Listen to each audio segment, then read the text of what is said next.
So we're still on the topic of business tax.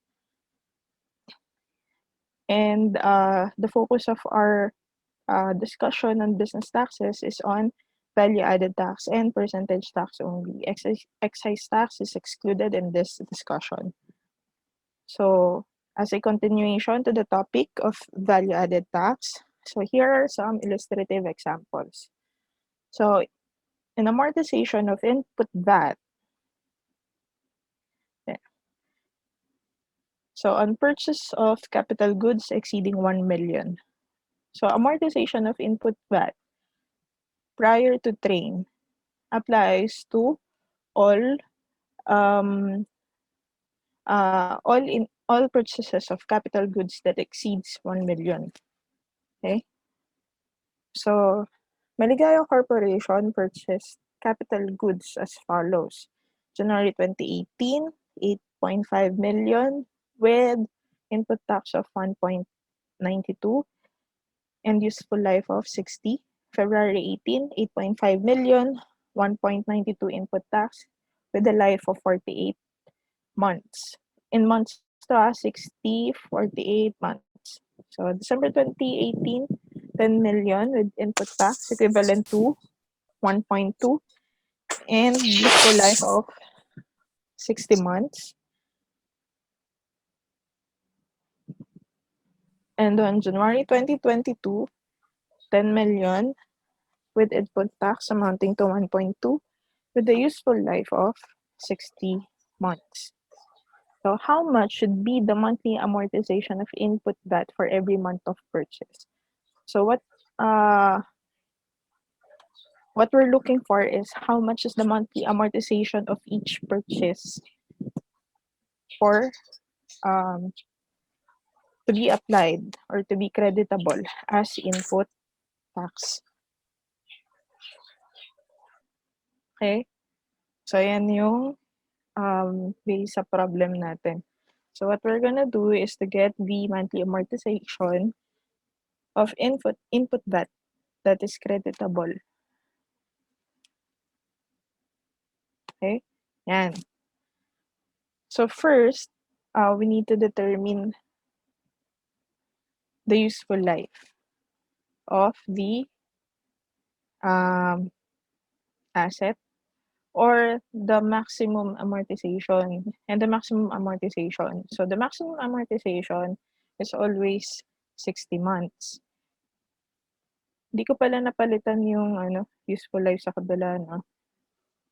Okay. So ito na lang tingnan natin. So monthly amortization is the maximum monthly amortization is 60 and then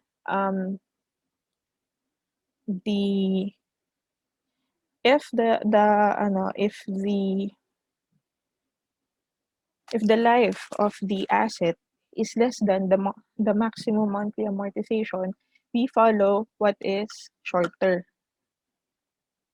So in this case, so January 2018, so the monthly amortization must be 60 months. So that is the maximum.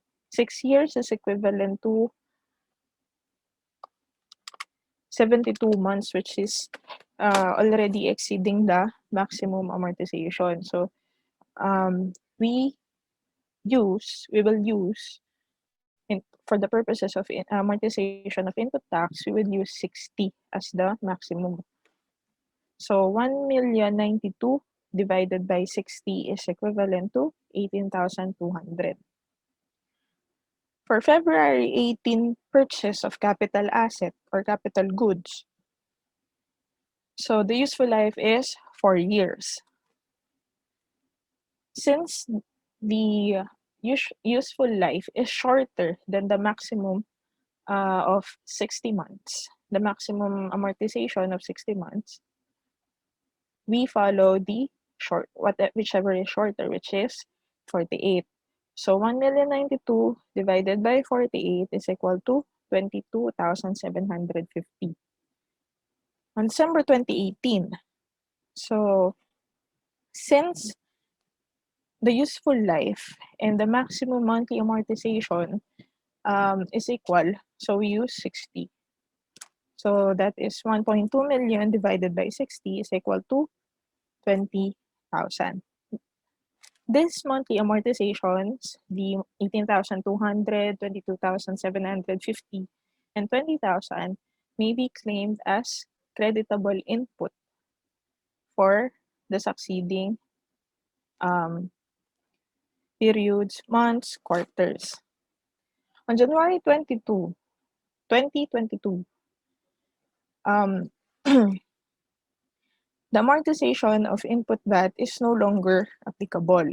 Thus, there is no monthly amortization to be recognized, and that the input tax related to the purchase of the capital good, although it exceeded the 1 million peso threshold, shall be claimed outright.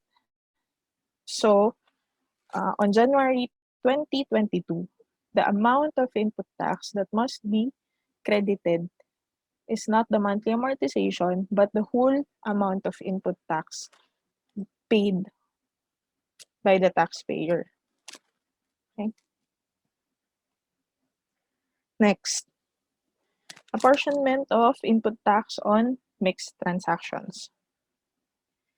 So, Malaya Inc. has the following transactions during the month. So, Vatable sales, 200,000, zero-rated sales, 100, exempt sales, 50, sales to government, 150. So, for a total of 500,000. Input taxes, for the month, total 220,000. So, this includes input tax on vatable sales, 15, input tax on zero-rated sales, 25,000, input tax on exempt sales, 5,000, and input tax on sales to government, 75,000. Input tax, not directly attributable to any activities equivalent to 100,000. So, the 15, 25, 5, and 75 are all directly attributable to each activities. So, meaning,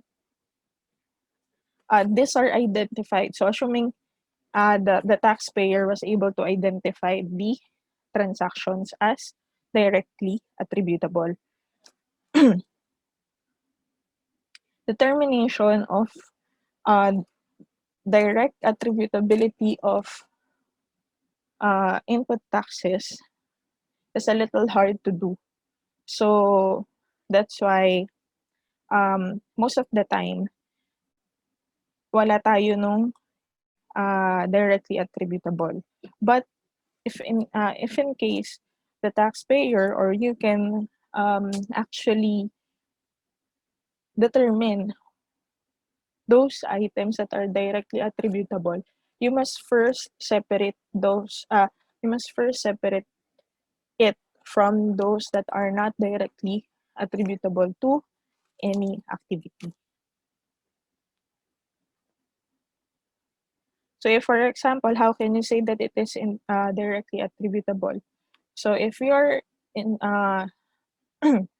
if you're in the business of trading, let's say rice, trading lang So, or wag na yung rice, papers na lang, papers. So, specialty papers na lang. So, those specialty papers, of course, you need to purchase it, diba? And when you purchase it, it has VAT. So, when you purchase specialty papers that is subsequently to be sold to customers, yan, the input tax on the purchase of the specialty papers is actually directly attributable. So that is how you classify it as directly attributable or not. Sample of not directly attributable are professional fees. So you cannot determine whether this let's say professional fees of external auditor. So that is in general. It is not just attributable basically on vatable, on zero rated or exempt. So it is on the total. It is for the general expenses. So that is an example of not directly attributable. Okay. So how much is the VAT payable? Okay. First, the total input tax shall be distributed as follows. So those that are directly attributable, so ilatag lang natin sila dyan. Then, those that are not directly attributable to any activity, kunin natin yung proportionate share of each activities. So, how to get that? So, based on sale, the proportionate sale of each activity times 100,000. So, in our example, VATable sales, 200,000 ang VATable sales natin, divided by 500 is 40%, times 100,000 is equivalent to 40,000. On zero-rated sales naman, zero-rated sales is equivalent to 100. So 100,000 over 500,000 times 100,000 is equivalent to 20,000. Exempt sales, 50. Yan. 50 over 500,000 is 10%. So 10% of 100,000 is 10,000. And sales to government, 150,000 over 500,000 is equivalent to 30% times 100,000 is 30,000. So total input tax after distribution on VATable sales or input tax attributable to VATable sales, 55,000. Input tax attributable to zero-rated sales, 45,000. Input tax on exempt sales, 15,000. And input tax on sales to government, 105,000. But wait, there's more. Di pa tayo tapos ha. Not all these input taxes are creditable. So, input tax on exempt sales are always not creditable. So, hindi na siya kasama sa computation natin. Another, if there is sales to government related sales, we must compute for the standard input VAT. Okay. So, input tax, we have input tax not directly attributable to sales to government amounting to 105. However, the allowed or the standard input tax allowed only is equivalent to 10,500. That is based on the sale. So 150,000, that is the sales to government, times 7%. So the amount or the difference of the standard input tax and those input taxes that are not directly attributable or no, that are directly attributable to sales to government is 94,500, equivalent to 94,500 must be close to expense. So, the creditable input tax now is from input tax attributable to VATable sales, 55,000, input tax attributable to zero-rated sales, 45,000, and input tax attributable to sales to government, 10,500. So that is the standard input VAT only. So for a total of 110,500. To get the input tax attributable to exempt sales and the excess input tax attributable to sales to government over the standard input VAT shall be both close to expense, thus no input tax credit is allowed. So in other words, ito yung unrecoverable, those input tax attributable to exempt sales and the excess of input tax attributable to sales to government over the standard input VAT are unrecoverable input taxes. Okay. So thus the VAT payable is from the total output tax of 350,000. So why 350,000? Alin lang ba may subject, ang sinasubject natin to 12%? That is the VATable sales and VATable sales amounting to 200,000 and the sales to government amounting to 150,000. So 350,000 times 12% is equal to 42,000. Less total input tax creditable as computed 110,500. So in effect, instead of a VAT payable possession, excess input tayo amounting to 68,500. Less, kasi there is withholding VAT pa of 5%, amounting to 7,500. So, the total excess input that the company has is equivalent to 76,000 pesos, which can be carried over on the succeeding periods. Transitional Input Tax. So, on January 2020, ECQ Company, registered as non-VAT taxpayer, purchased goods amounting to 70,000 VAT exclusive from MGCQ Corp. So, a VAT-registered corporation. On February 2020, ECQ Company became VAT registrable. VAT registrable meaning they exceeded the 3 million threshold and they are now required to register as VAT taxpayer. So the goods were sold on February 2020 for 112,000 pesos VAT inclusive. Now, how much must ECQ pay as VAT payable? The first one, we determine how much is the transitional input tax. So last time, we discussed that it is between the 2% of the ending inventory or beginning inventory, ending inventory ng non-VAT pa. So, and then 2% of the inventory during the non-VAT, and then the VAT actually paid on the purchase or the inventory, so whichever is higher. Okay, so 12% input VAT on beginning inventory, 12% times 70,000, 8,400. So 2% of beginning inventory, 2% times 70,000, 1,400. So whichever is higher. So the higher one is the actual input VAT paid for the inventory amounting to 8,400.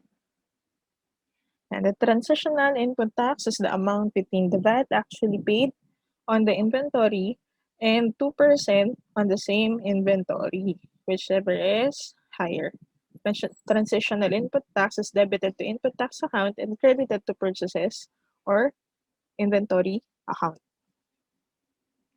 Next, how much is the VAT payable? So total output tax. So since 112,000 is VAT inclusive, so 112 divided by 112% times 12%.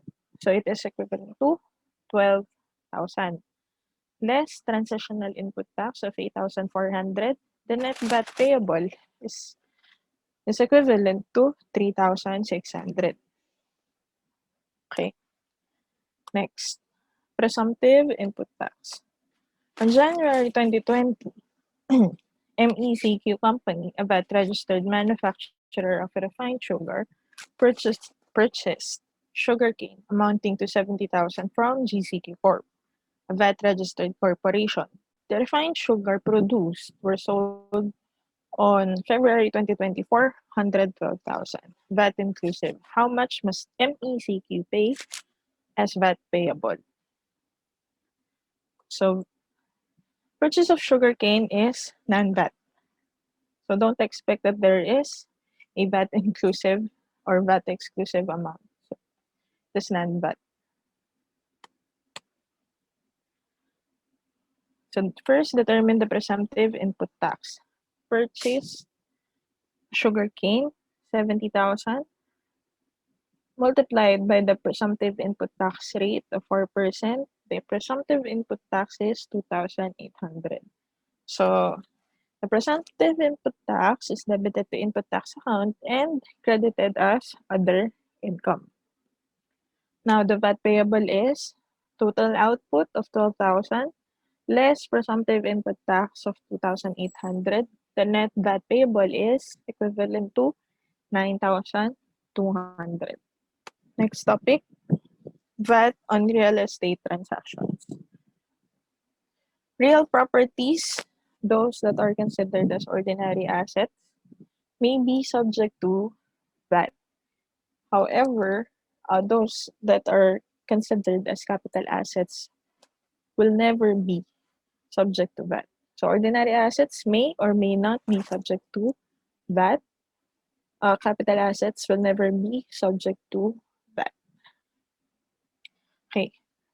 Sale of real properties as ordinary assets. So it is subject to VAT if the ordinary asset exceeds the threshold 1.5 million for the sale of lot and 2.5 million for the sale of house and lot. Otherwise, it is exempt.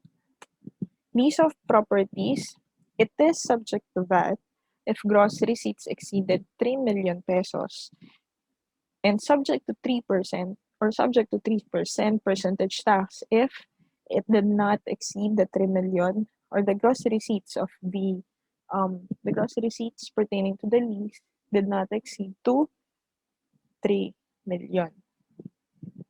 So please take note that on real properties, it is based on transaction, not just on the registrability of the taxpayer. But most of the time, most taxpayers that are engaged in real estate business usually are mostly VAT registered, except for real estate lessors. The basis of VAT for real properties is the gross selling price. This is for the sale of real properties. So, gross selling price, applicable to sa sale of real properties na nga. So, the gross selling price is the consideration stated in the sales document, deed of sale, for example, or fair market value, whichever is higher. The fair market value is whichever is higher between the fair market value determined by the commissioner or by the BIR, the zonal values, or the fair market value and schedule of values of provincial and city assessors based on RPT declaration. Please take note that in the absence of zonal value, the gross selling price refer to the market value shown in the latest RPT declaration or the consideration whichever is higher. Also, if the GSP or the gross selling price is based on zonal value or market value of the property, the amount shall be deemed inclusive of VAT. And if the VAT is not billed separately, the selling price stated on the sales document shall be deemed inclusive of VAT. Okay. What are those transactions pertaining to the sale or lease of real properties are subject to 12% VAT? So, sale of real properties held primarily for sale to customer, real properties held for lease in the ordinary course of trade or business, sale of residential lot with gross selling price exceeding 1.5 million, sale of residential house and lot and other residential dwellings with gross selling price exceeding 2,500,000. Yeah. In case of two adjacent lots, the sale of two or more adjacent lots, adjacent residential lots, house, this is based on our R13-2012.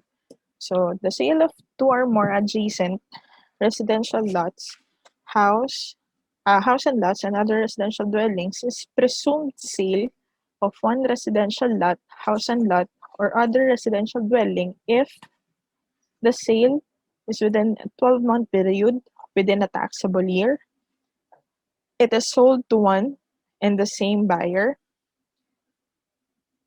regardless if it is covered by separate titles or tax declarations, and whether it is covered by separate deeds or conveyances. If the first two conditions were the first two conditions are present, already present, then regardless if there are separate titles, separate deeds, the presumption is that it is a sale of one residential lot, house and lot, or residential dwellings. So instead of two, it is only one.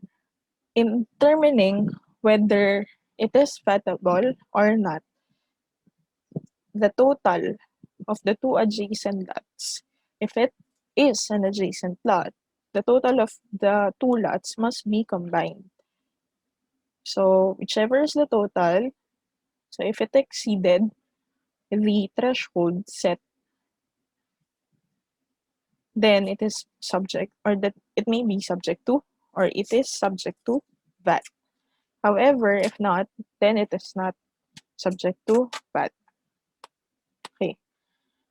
Comparison of RR numbers 16 2005, 13 2012, and 13 to 2018 pertaining to the sale of two adjacent lots. So the sale of adjacent residential lots less than the threshold amount is VAT exempt on all regulations. Sale of adjacent residential lots is exceeding the threshold amount is same, subject to 12%. However, when it comes to sale of adjacent residential house and lots and other residential dwellings less than the threshold amount, or in general, the sale of adjacent residential house and lots and other residential dwellings, there is no mention on RR number 16-2005 and RR number 13-2018. Basically, the train law was based on, or has based on, the ruling set on RR 16-2005, and it disregarded all other amending regulations. So that is why RR number 13-2012 was no longer cited in RR number 13-2018. However, this could still be used in case there is a transaction regarding those adjacent residential house and lot. So pwede natin siyang gamitin, but without guarantee that the BIR would accept. However, wala naman kasing ibang rules na pwede makapagsabi na kung ano yung i-apply natin if in case there is adjacent residential house and lots and other residential dwellings. Okay? So in this case, under RR 13-2012, if the adjacent residential house and lots and other residential dwellings is less than the threshold amount, it is VAT exempt. If it is not, so it is subject to 12%. So if it exceeded, so subject na siya to 12%. Sample tayo. Okay. We have 6 different lots here. So on September 2020, Mrs. Paner bought lot A from ABS Company for an amount equivalent to 750,000. On December 2020, she bought lot B at 850,000. So how much is the tax liability of ABS Company pertaining to the sale? Okay. So 192,000. So that is 750 plus 850 times 0.12. So 1.6 yung total consideration natin for lot A and lot B. Times 12% is 192. So Why is it 192? Or why did we combine both lots? Because it is adjacent. So the description of being adjacent is being near to each other. If both lots magkatabi lang or nearby, then it is considered as adjacent. And lots A and B are considered as adjacent lots and was bought by the same buyer. So it did qualify dun sa isang condition natin na it is bought by one and the same buyer. The aggregate amount of 1.6 already exceeded the 1.5 million threshold. And of course, it is bought within the taxable year. Within the 12-month period within the taxable year. Okay, next. On January 2021, Mr. Diaz bought Lot A from CBN Company for an amount equivalent to 750,000. During the same year, he bought Lot F at 850,000. So how much is the tax liability of CBN Company pertaining to the sale? The answer is none, because lots A and F are not adjacent lots, so malayo. So although bought by the same buyer within the taxable year, although binili siya within the taxable year, the sale of lots A and F was treated separately and is not subject to VAT as it did not exceeded the 1.5 million threshold. Next, sale of parking lots. The sale of parking lots in a condominium is a separate and distinct transaction. Condominium units under 13-2012 is considered as a residential dwelling. However, the sale of parking lots is not a residential dwelling. So that's why it is separate and a distinct transaction. It is not covered by the rules on threshold amount as it is not a residential lot, house and lot, or residential dwelling. So this is subject to VAT regardless of the amount of selling price. However, again, there is no mention of this provision under RR number 13-2018. So whatever provision has been in the RR 13-2012 was not all present in RR number 13-2018. Okay. Next, lease of residential units. Okay, residential units refer to apartments and house and lots used for residential purposes, buildings or parts or units used solely as dwelling places, exceptions. So these are not residential, motels, motel rooms, hotel and hotel rooms, lodging houses, inns, and pension houses. The term unit. So we defined residential, now we define unit. What is a unit?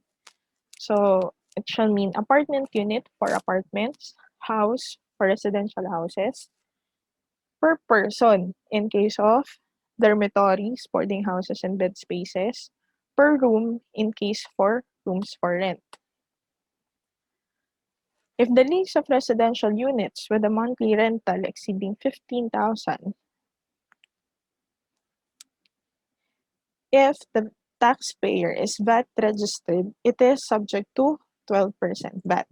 If it is non-VAT registered taxpayer, it is subject to 3% percentage tax, provided that the aggregate rentals during the year did not exceed 3 million pesos.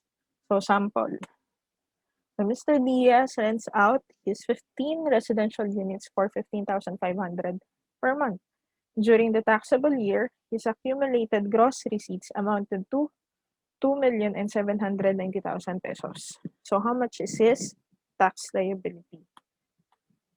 So that is 83,700 percentage tax. So the lease of 15 residential units although it exceeded the 15,000 threshold, is not subject to VAT as it did not exceed the 3 million threshold naman. However, it is subject to percentage tax. So 15,500 times 15 is 232,500 times 12 months. That is 2,790,000. So times 3%, that is 83,700 percentage tax. Next, Mrs. Loyola rents out her 20 residential units for 15,500 per month. So during the taxable year, his accumulated gross receipts amounted to 3,720,000. Now, how much is her tax liability? So it is 446,400. So that is 20 units times 15,500 times 12 times 0.12. Since the aggregate amount already exceeded the 3 million threshold, it is now subject to VAT. So since it exceeded the monthly rental of 15,000 and it exceeded the gross receipts threshold of 3 million pesos, the lease now of the 20 units shall be subject to VAT. VAT exempt transactions. So what are the VAT exempt transactions relating to the sale or lease of real properties? So if the sale of real properties or if the properties are not primarily held for sale, so it is not subject to VAT. Also, if it is not primarily held for lease, it is not subject to VAT. Sale of real properties utilized for local housing is not also subject to VAT. And sale of real properties utilized for socialized housing as defined under RA number 70 to 79 and other related laws, wherein the price ceiling per unit is 450,000. So if the real property is 450,000 and below, then it is not taxable. But if it exceeded, it may be subject to VAT. Sale of residential land valued at 1.5 million and below. Sale of residential house and lot and other residential dwellings valued at 2.5 and below. So please take note that our threshold it should be 1.5, 1,501 peso for it to be subject to VAT. The same goes with residential house and lot and other residential dwellings. So for it to become subject to VAT, it must be 2,500,001 peso. The sale of adjacent lots valued at or less than the threshold amount, as discussed earlier, is not subject to VAT.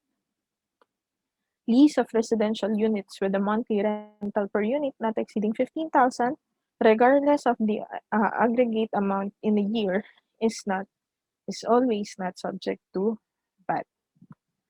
Okay, so sample. Let's try some examples of lease of residential units with a monthly rental not exceeding 15,000. So Mr. Ramirez rents out his 15 residential units for 14,500 per month. So during the taxable year, his accumulated gross receipts amounted to 2,610,000. So how much is his tax liability? So the answer is none. Since the monthly rental did not exceed 15,000, it is not subject to VAT and it is not also subject to 3% tax. Next, Mrs. Enriquez rents out her 20 residential units for 15,000 per month. So during the taxable year, her accumulated gross receipts amounted to 3.6 million. So how much is her tax liability? So the answer is still none. So although the accumulated gross receipts exceeded the threshold of 3 million pesos, all lease of residential units based on the rules that did not exceeded the 15,000 threshold for a monthly rental is not subject to either VAT or percentage tax. So it is always exempt. Next, Mr. Cruz rents out his commercial and 2 commercial and 10 residential units for 60,000 and 50,000 per month per unit respectively. So for the commercial, 60,000 per month. For the residential, 15,000 per month. So during the taxable year, his accumulated gross receipts amounted to 3,240,000. So how much is his tax liability? So the answer is 42,200 percentage tax based on the sale of 2 commercial units. So that is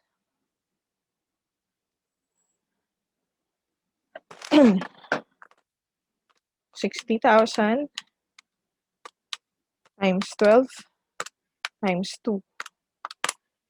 1,440,000 times 3% is 43,200. The lease of 10 residential units that did not exceed 15,000 is not subject to VAT and percentage tax.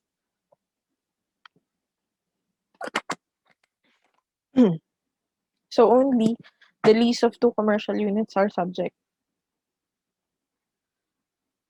Since it did not exceed the threshold of 3 million pesos, the VAT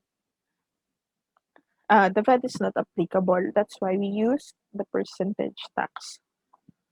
Next, Mrs. Real rents out her 5 commercial and 10 residential units for 65,000 and 15,000 per month per unit. So Mrs. Real rents out her 5 commercial and 10 residential units for 65 and 15,000 per month per unit respectively. So during the taxable year, her accumulated gross receipts amounted to that is not 5,760,000 but 5,700,000 only. So 3.9 million for the 5 commercial units and 1,800 for the 10 residential units. Now, how much is her tax liability? So that is equivalent to 468,000 based on the 3.9 million. So the lease of 10 residential units that did not exceed 15,000 is still not subject to VAT and 3% percentage tax. The lease of 5 commercial units amounting to 3,900,000 a year is subject to VAT as it exceeded the 3 million threshold. Next, in case of mixed transactions, so there are possibilities that some residential units were valued or being leased at different monthly rental fees.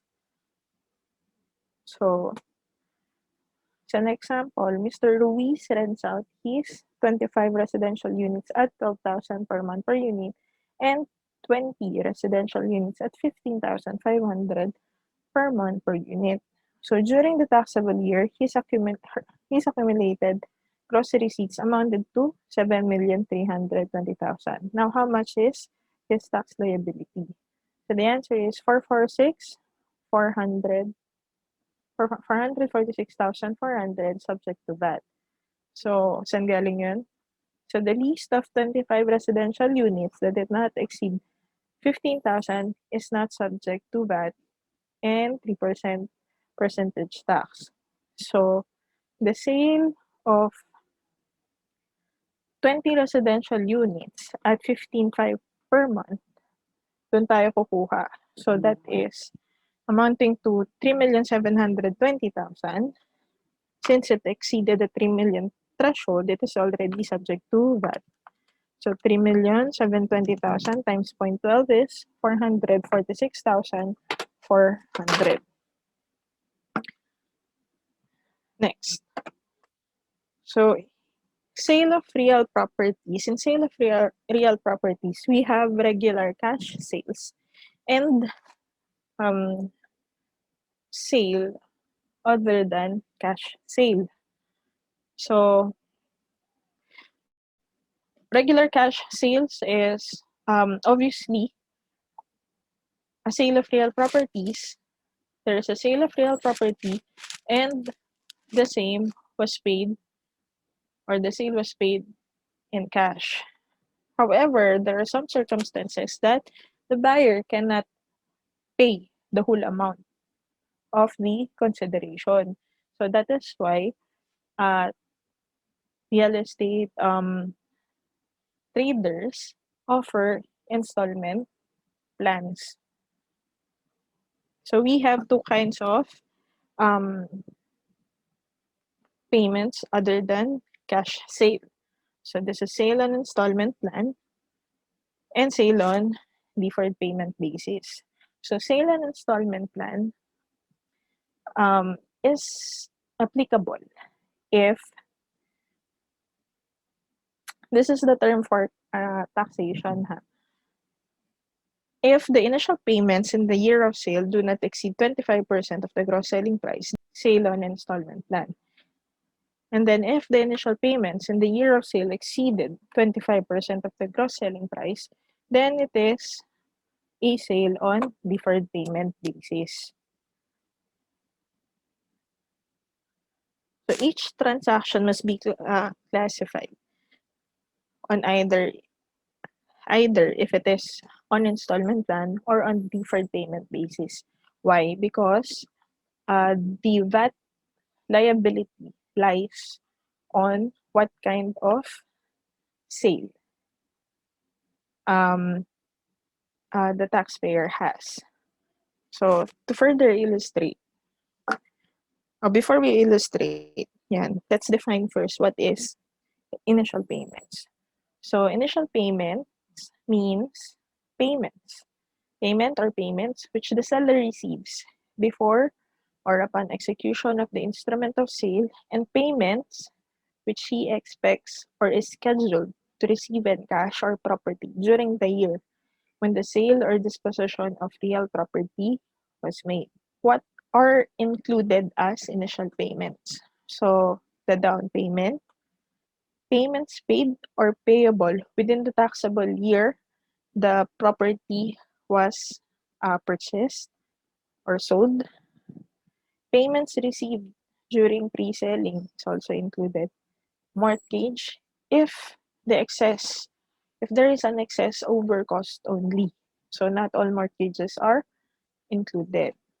So what are the exclusions? Mortgage, if not exceeding the cost of property. Notes or other evidence of indebtedness issued by the purchaser to the seller at the time of sale. So those are what comprises and what does not what are not excluded as initial payments. For the consideration on whether we shall determine the sale as installment, on installment plan or on deferred payment basis.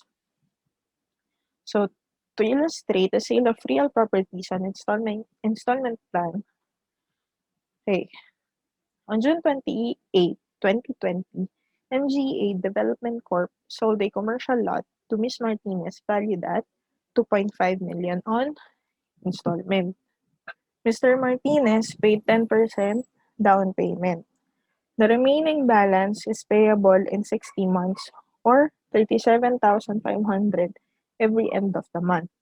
Now, how much is the VAT related to this sale of MJE Development Corp for the month of June 2020?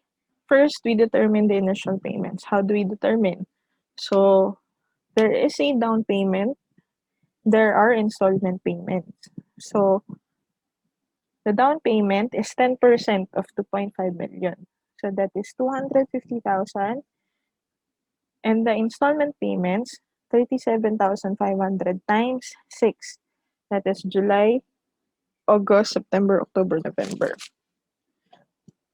So 37,500 times 6 months is equivalent to 225. The total initial payments accounted for in 2020 or to be accounted for in 2020 is equivalent to 475,000. 475,000 over the 2,500,000 consideration is only 19%. So, since it did not exceed 25%, the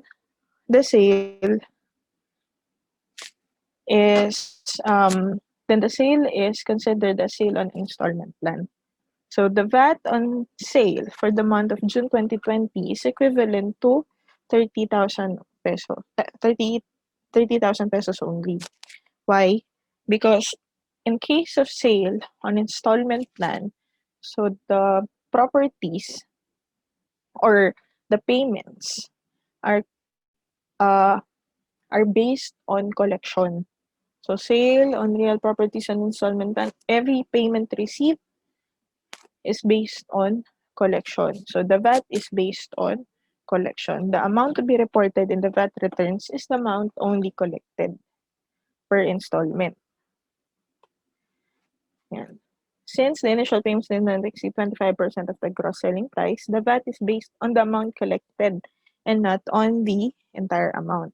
How about on sale of real properties on deferred payment basis? So we have here the same details. Ayan, pinalitan lang natin, ginawa lang natin Mr. Romero. So, Mr. Romero purchased a commercial lot valued at 2.5 million on installment. So, Mr. Romero paid 20% down payment and the remaining balance is payable in 60 months or 33,333 every end of the month. So, how much is the VAT related to the sale for the month of June 2020? So, now we determine again the initial payments.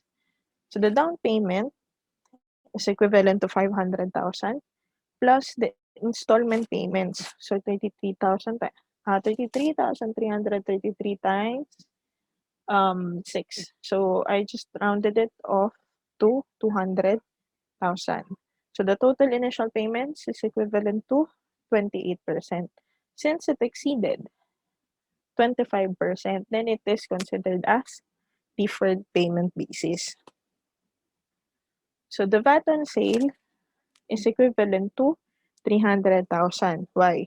Since the initial payments exceeded 25% of the gross selling price, the sale shall be treated as cash sale, which makes the entire selling price taxable in the month of sale. So that is 2.5 million times 300 times 12%. So equivalent now, the VAT liability is 300,000. So the difference now between, or why do we need to consider the initial payments is to determine whether it is on installment plan or on deferred payment basis.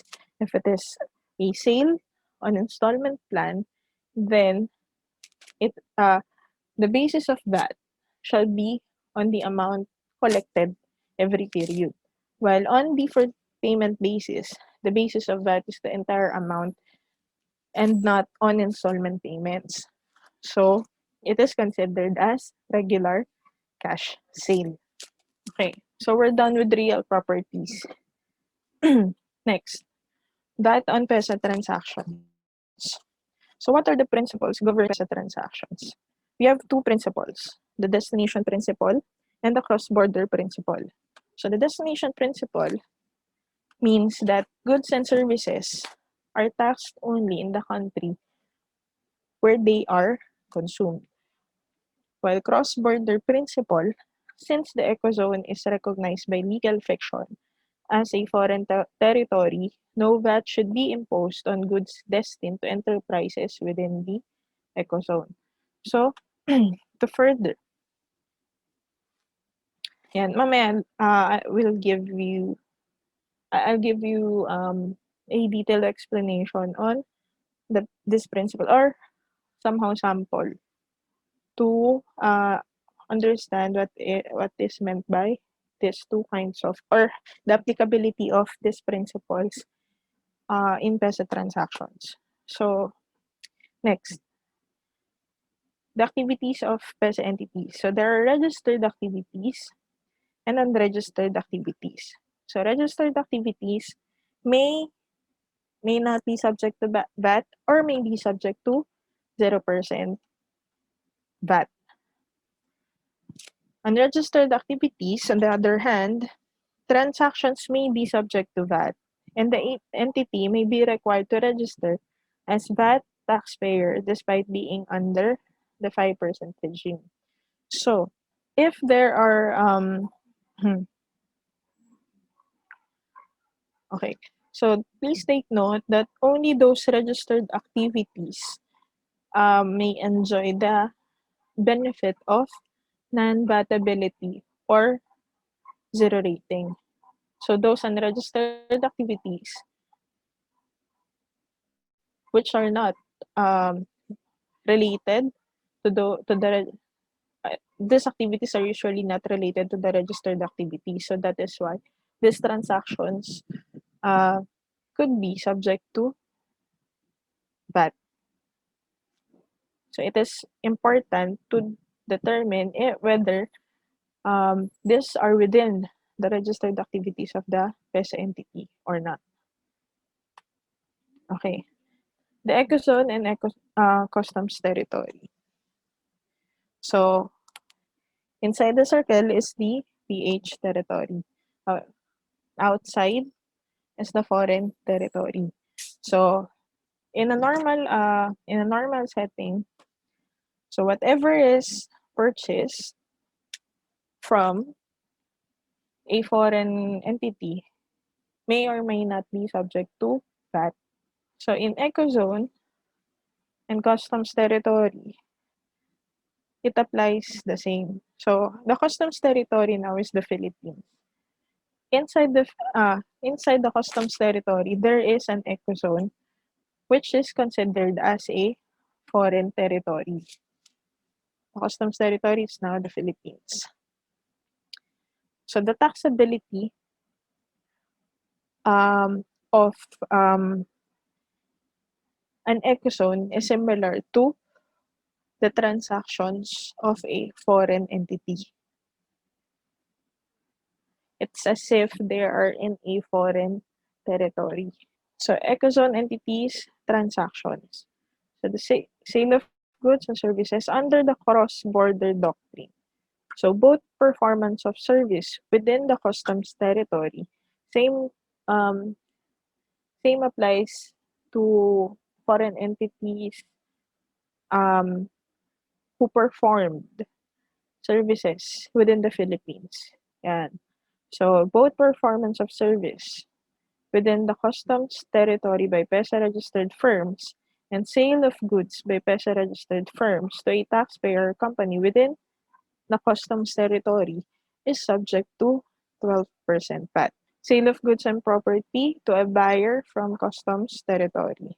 So it is treated as technical importation. So it's as if um, there is an importation similar to foreign entities. So the buyer is considered as importer liable for the VAT on importation. So in case of goods, so in a normal setting, when a Philippine taxpayer or a Philippine company imported an item from a foreign entity or from a foreign country, before it could be um, before it could be released from the Bureau of Customs, the buyer from the Philippines is liable for the payment of VAT. So the same goes as well if the buyer or um, if the buyer is coming from the customs territory. So if the PEZA entity sold goods to a person inside the customs territory, then the one who is subject to that is um, the importer. So technical importation, yan. Sale of PEZA enterprise of its finished product to its visitors, workers, or employees is considered as domestic sale, subject to the payment of internal revenue taxes in the same way as sales at local trade fairs. Yan. Compliance requirements. So PEZA BOC will not allow release of goods without payment of VAT. Usually, import entry declaration is placed under the name of both PEZA Enterprise and buyer technical importer. So, issue non-VAT invoice if under 5% preferential tax rate and registered as VAT taxpayer, or VAT invoice under exempt transaction if under income tax holiday and registered as VAT taxpayer. PEZA entities may be registered. Registration of PEZA entities could be classified as those under special or those under income tax holiday or under the 5% gross income tax. So if the entities are under income tax holiday, all sales are zero rated.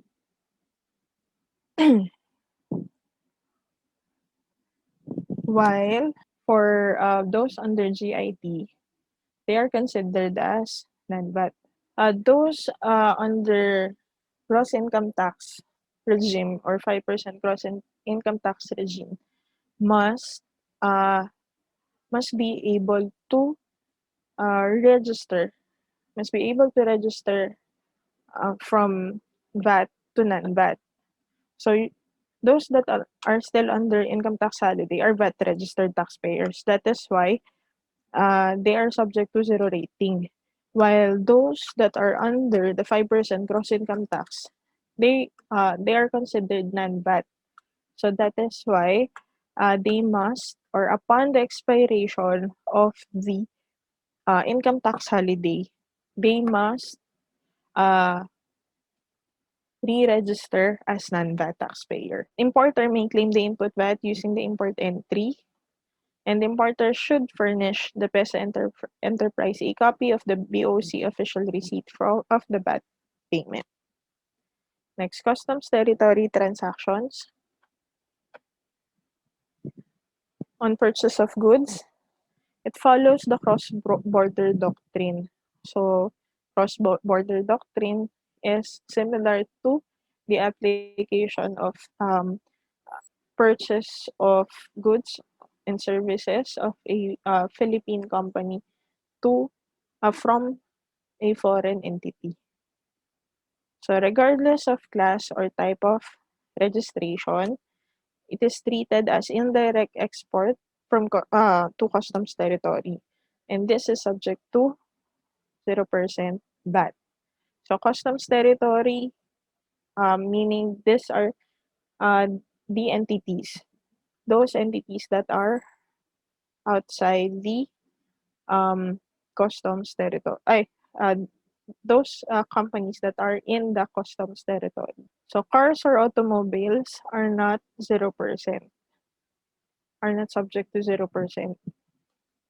So no VAT should be passed on to PEZA entities on its purchase of goods from customs territory. So if the items, or if in case the PEZA companies purchase goods from the customs territory, then they are not there should be no VAT to be imputed or to be imputed in the invoice of the PEZA entity. On purchase of services, if it is performed within the ecozone, it is zero rated. If otherwise, it is subject to VAT. So it is destination principle. For example, an employee of a PEZA company um, attended a conference of which he paid hotel accommodations in the customs territory. Yan. So, the hotel is in the customs territory. So, if the hotel is in customs territory, then the hotel accommodation that must be paid by the PEZA company on behalf of his employee is subject to 12% VAT as the services is performed outside the ecozone. If it is performed inside the ecozone, then it is subject to 0% VAT zero rating. Substantiation requirements. The PESA, to be allowed for zero rating, yeah, the PESA certificate of registration and or certificate of VAT zero rating issued annually by PESA. There is no requirement for prior BIR approval as it is automatic. RMC 7499 also serves as sufficient basis to entitle a supplier of PESA registered enterprise to the benefit of 0%. However, in so many cases, especially in claiming for a refund or tax credit certificate, a PESA certificate of registration and a certificate of VAT zero rating issued annually by PESA are one of the main requirements. If some of the transactions are zero rated or pertaining or the sale is pertaining to the zero rated entities. Yan.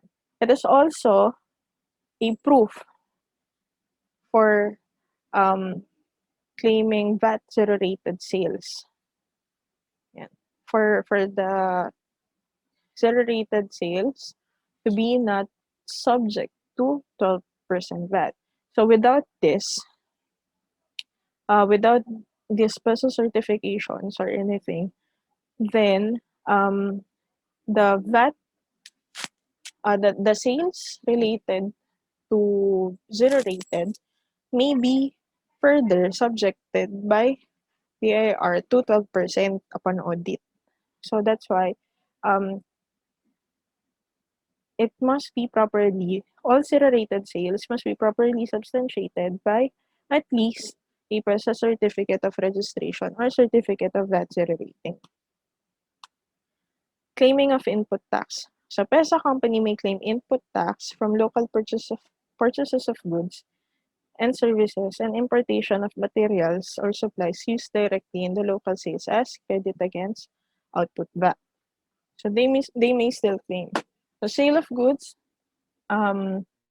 this is related to PESA. If PESA to PESA. So how to determine the VAT taxability? So for the sale of goods or property to another ecozone enterprise, it is exempt from VAT. So that is intra-ecozone. Sale of services to another ecozone enterprise, if PESA registered seller, it is subject to 5% gross income tax. If the registered seller or PESA registered seller is subject to 5% GIT, then it is exempt from VAT or percentage tax kasi it's already non-VAT. They are already non-VAT.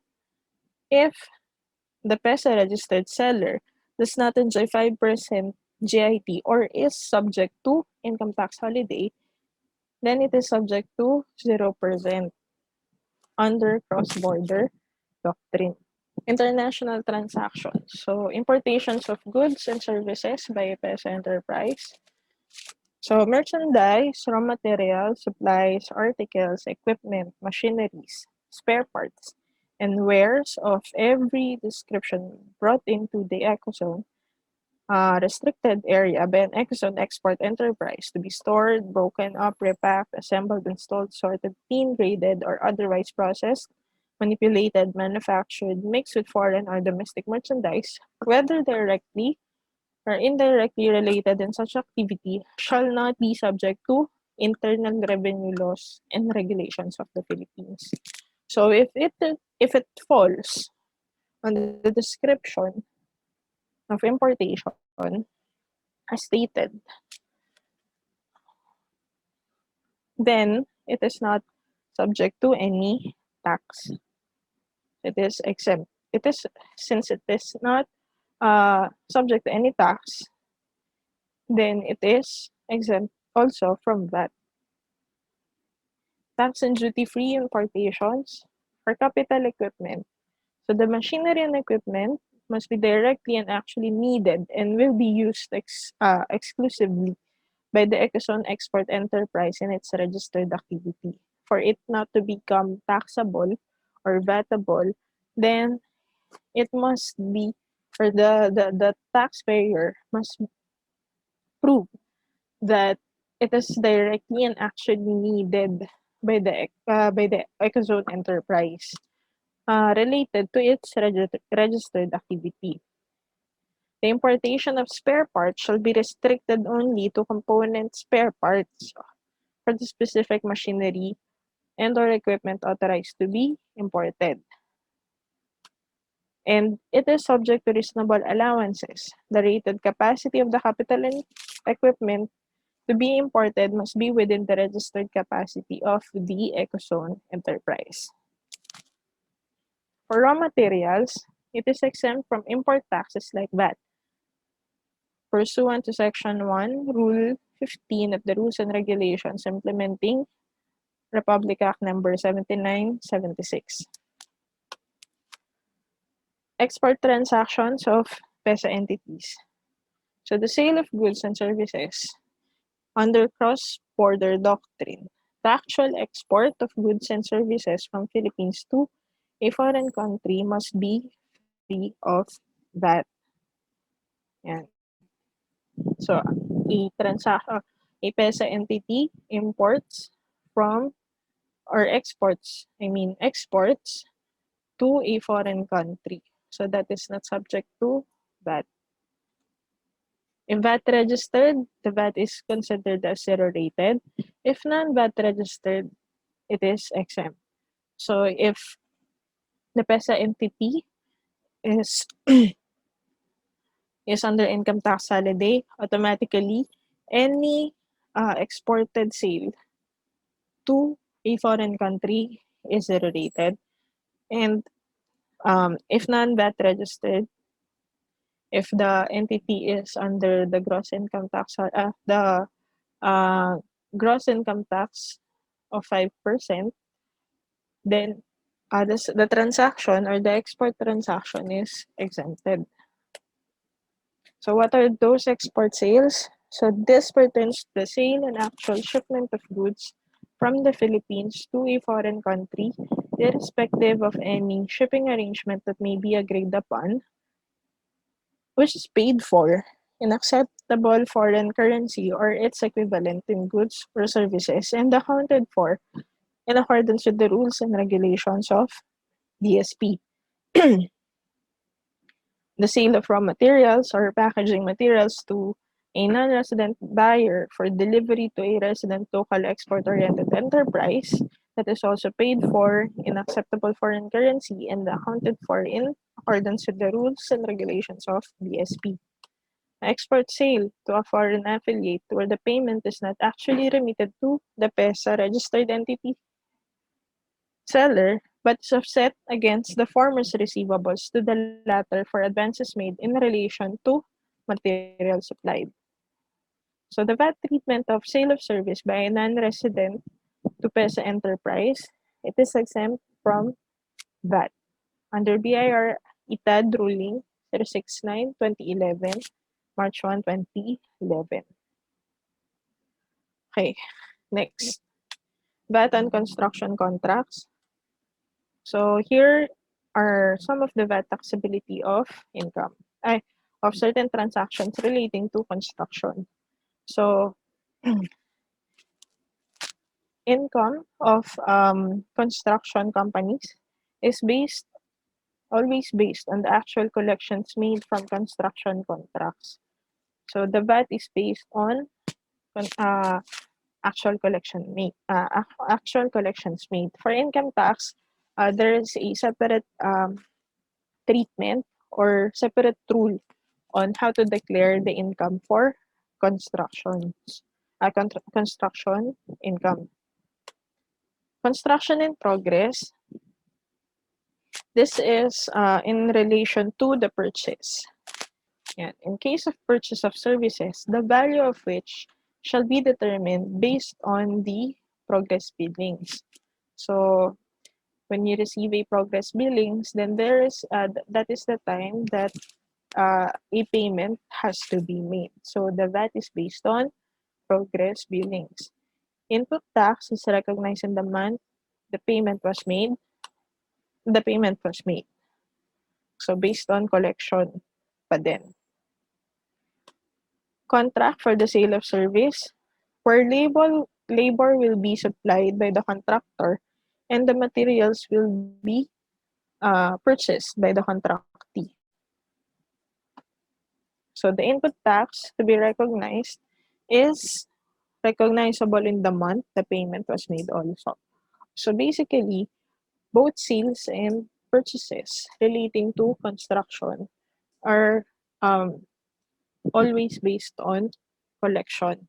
Input tax on materials recognized at the input tax on materials is recognized at the time it was purchased.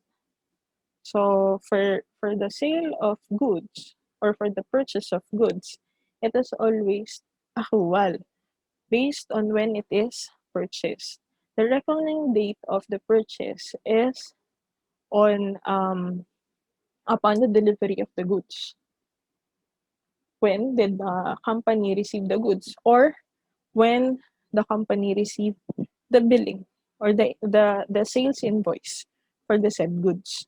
So that is the time that the VAT must be recognized. Advance payments to contractors. This is not yet an income to contractors as it is deducted in the progress billings. So it is not yet subject to VAT. So only upon this advance payments, um, uh, yeah, must be subject to VAT upon the, this is same with deposits. So it is being applied to the progress billings. If deposits, security deposits of rentals were being applied to the rental payments or will be applied as a rental payment, then it would be subject to VAT. So in case of advance payments to contractors, so it's the same. Only upon the application of the advance payments. Okay, next, tax refund or tax credit certificate. So the applicability of refund or claim for tax credit certificate. So this is applicable only to unutilized input tax credits to sale of goods and services that are zero rated. So it is not applicable to all unutilized input tax credits. So it is specific to zero rated. So input tax subject for claim excludes the portion applied to input tax. Usually, those claiming for refund or claiming or for the issuance of TCC are those entities that have excessive zero-rated sales, or they have more zero-rated sales than VATable transactions. So they have more zero-rated transactions than VATable transactions, or um, that they are the transactions are solely zero rated, or the sales are solely zero rated. Yeah. The application should be filed in case of unutilized input tax credits. The application should be filed within 2 years after the close of the taxable quarter. The refund or claim for TCC may be made on a quarterly on an annual basis. So where the taxpayer is engaged in mixed transactions and the amount of creditable input tax due or paid cannot be directly attributed to any activity, only the proportionate share of input taxes allocated to zero-rated sales may be subject for a claim of refund or issuance of tax credit certificate. So you may use the formula on how to apportion the input tax to get the proportionate share of input taxes to be allocated to zero-rated sales. That is only claimable for refund or tax credit.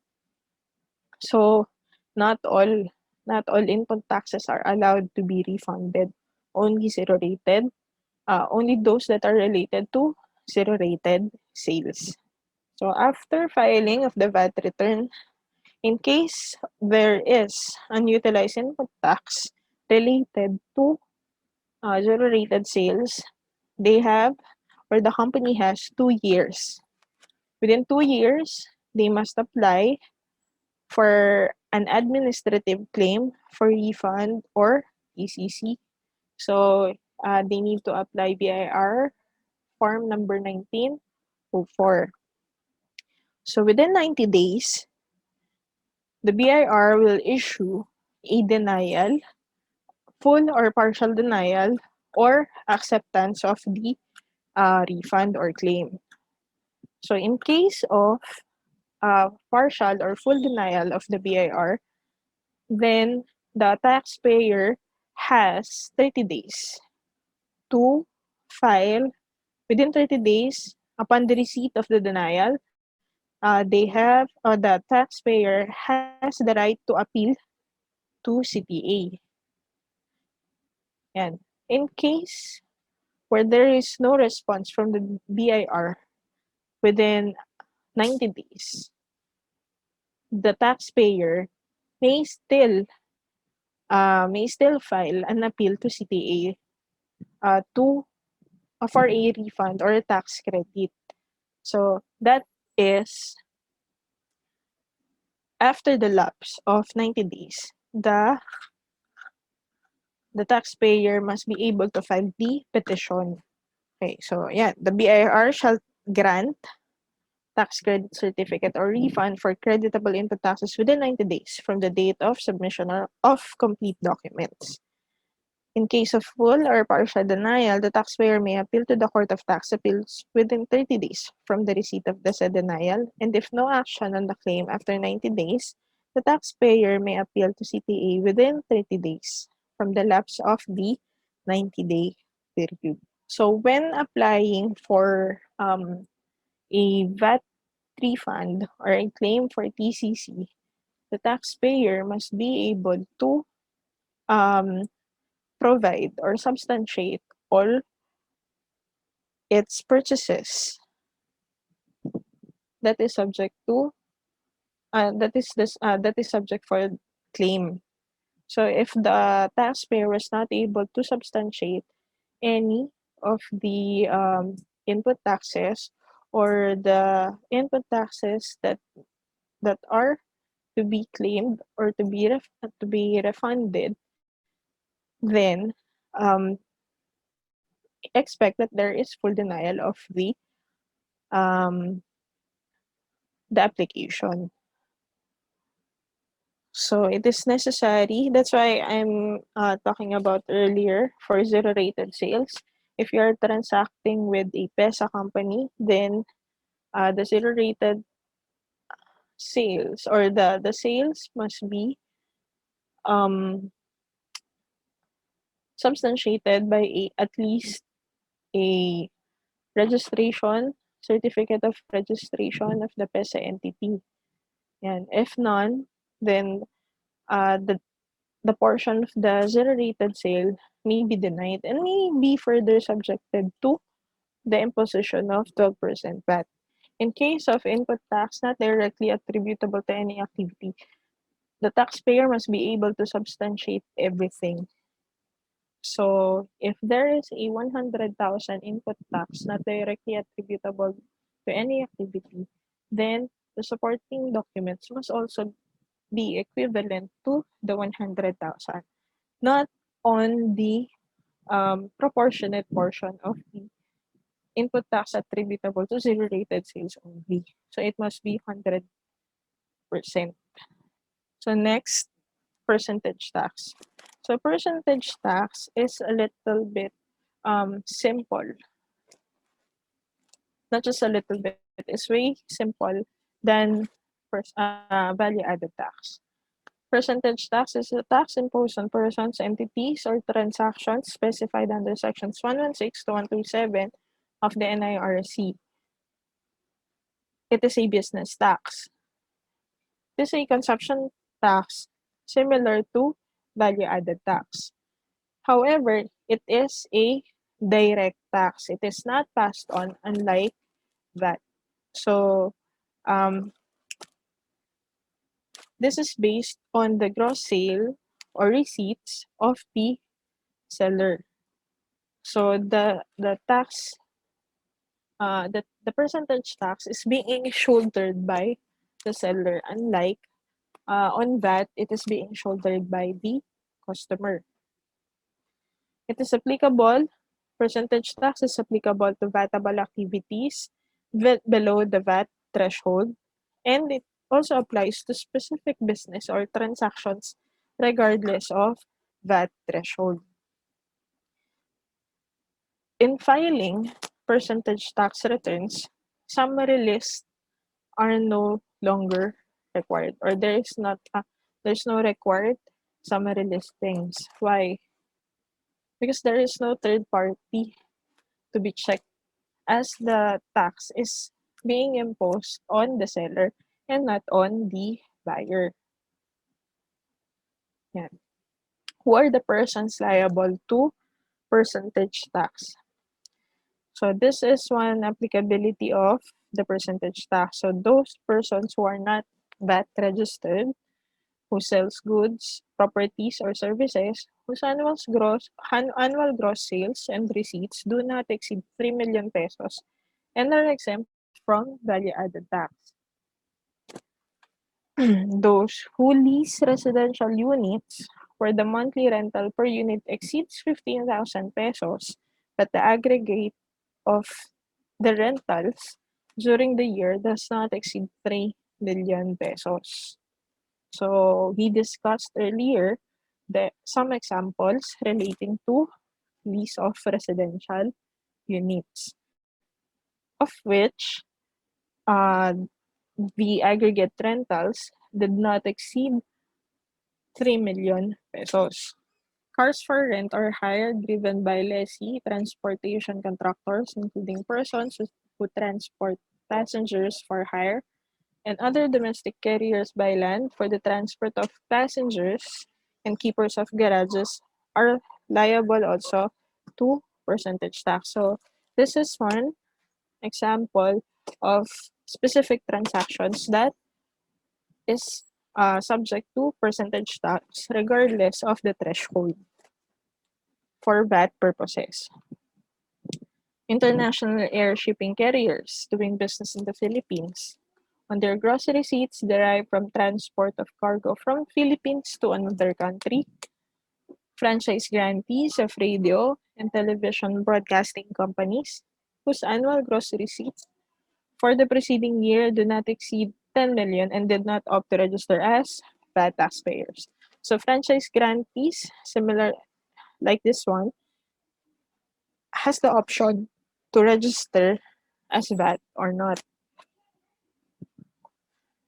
So franchise grantees of gas and water utilities are also subject to percentage tax.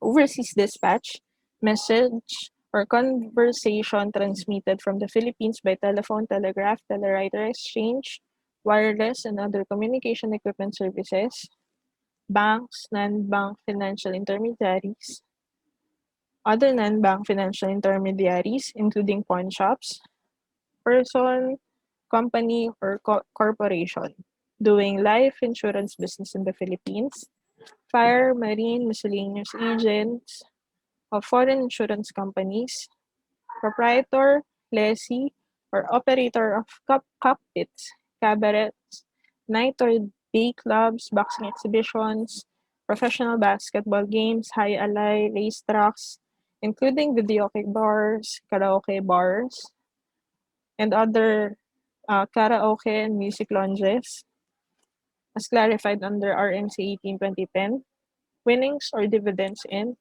horse races. So the computation of percentage tax is very straightforward. It is just based on the gross sales or receipts of the seller. Nothing more, nothing less. There are no allowed deductions. So, uh, to get the percentage tax, just determine what the taxable base, whether it is gross sales or receipts, and then multiply it by the corresponding rate.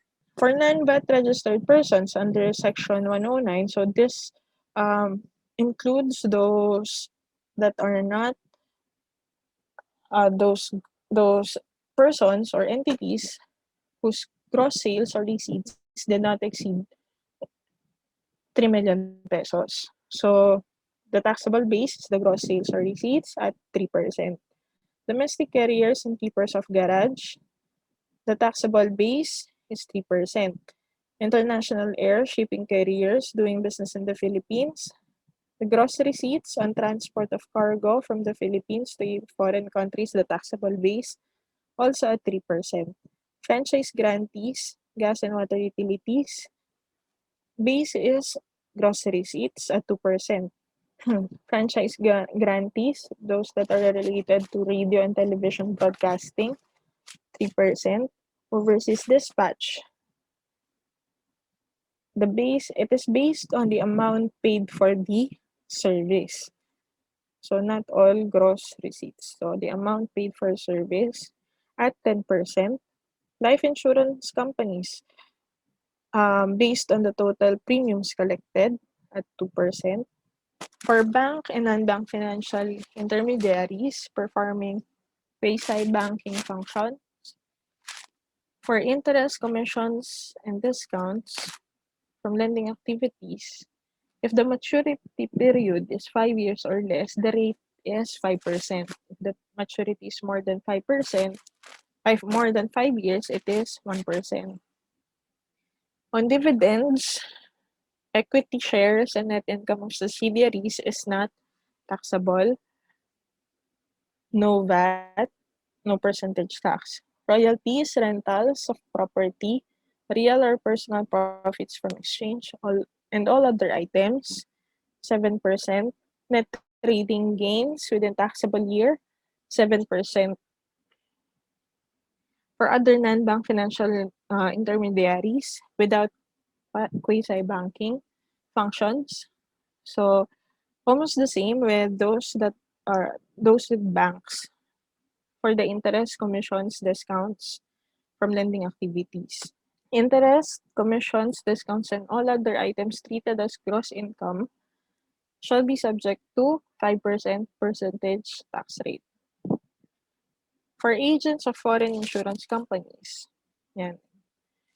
Insurance agents authorized under the insurance code to procure policies of insurance for companies. It is based on the total premiums collected at 4%, while the owners of property obtaining insurance directly with foreign insurance companies, the total premiums paid is the base at 5%. For those who are operators of cockpits, percentage tax is based on gross receipts at 18%. Same with cabarets, nightclubs, and karaoke and music lounges at 18%. Boxing exhibitions, except when the World or Oriental Championship is at stake in any division. The percentage tax is based on gross receipts at 10%. Professional basketball games, percentage tax is gross receipts at 15%. High ally and racetracks based on gross receipts at 30%.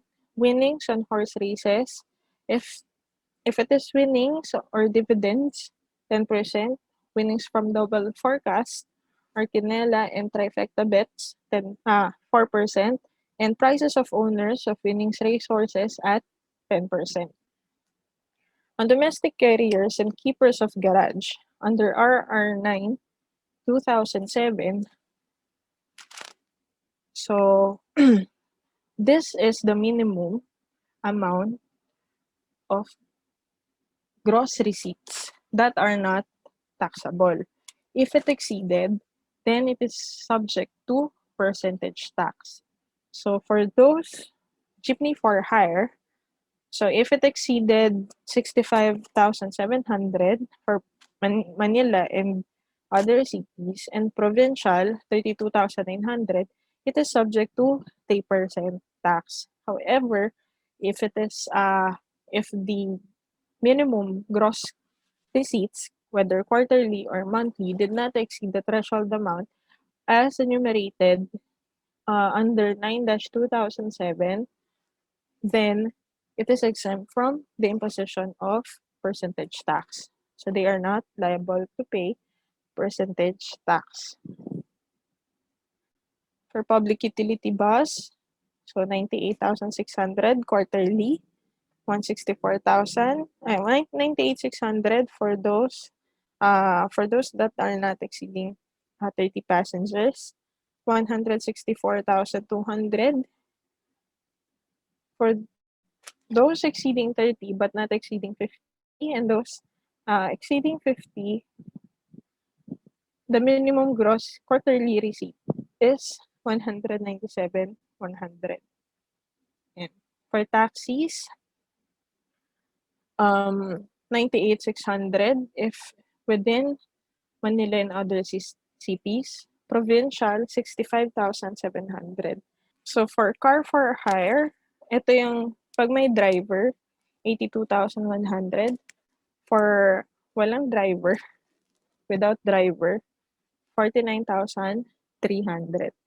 On overseas dispatch, message, or conversation, there are exemptions.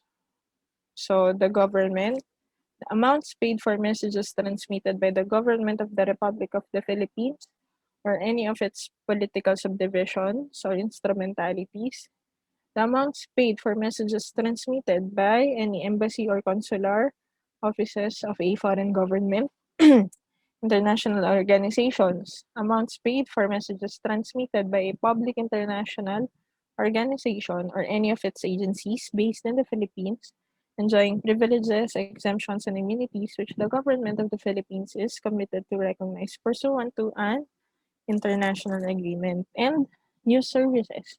So the amounts paid for messages from any newspaper, press association, radio, television newspaper, broadcasting agency, or news sticker services to any other newspaper, press association, etc., which messages deal exclusively with the collection of news items for or the dissemination of news items through public press, radio, or television broadcasting,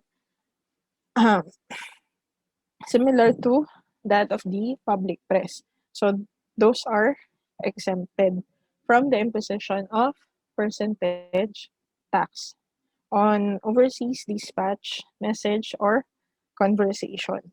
For transactions involving shares, so those that are listed and traded to the local stock exchange, other than the sale by a dealer of securities, the gross selling price or gross value in money is taxed at a rate of 6/10 of 1%. So for sale, barter, or exchange or disposition through IPO or secondary public offering. So IPO, the issuing corporation shall pay the imposed tax. On secondary public offering, the seller shall pay the imposed tax. So the basis is the gross selling price or gross value in money. So the proportion of disposed shares to total outstanding shares after the listing in the local stock exchange, up to 25%, 4%, subject to 4%, over 25%, but not over 33 and 1/3%, is subject to 2%. Then if it is over 33 and 1/3%, then it is subject to 1% percentage tax. Administrative requirements. So quarterly percentage tax return must be filed on a quarterly basis, not later than the 25th day following the close of each taxable quarter. Previously, applicable pa yung 2551M, but now it's only 2551Q na lang. So this is without regards kung manual filer or EFTS. 2552, this applies to those stocks, transactions involving shares of stocks. So the frequency is per transaction on a per transaction basis. If listed through the local stock exchange within 5 banking days from the date of collection, if sold through IPO within 30 days from the date of listing through local stock exchange, if sold through secondary public offering within 5 banking days from the date of collection. So who are required to file BIR form number 2552? So every stockbroker who have effected the sale, barter, or exchange of shares of stock listed and traded through the local stock exchange other than the sale of dealer in securities. A corporate issuer engaged in the sale, exchange, or other disposition through IPO, a stockbroker who effected a sale, exchange, or disposition to a secondary public offering. So percentage tax is really straightforward. It will not require you to file additional attachments unlike that. Okay, so that's it for our discussion for the business taxes.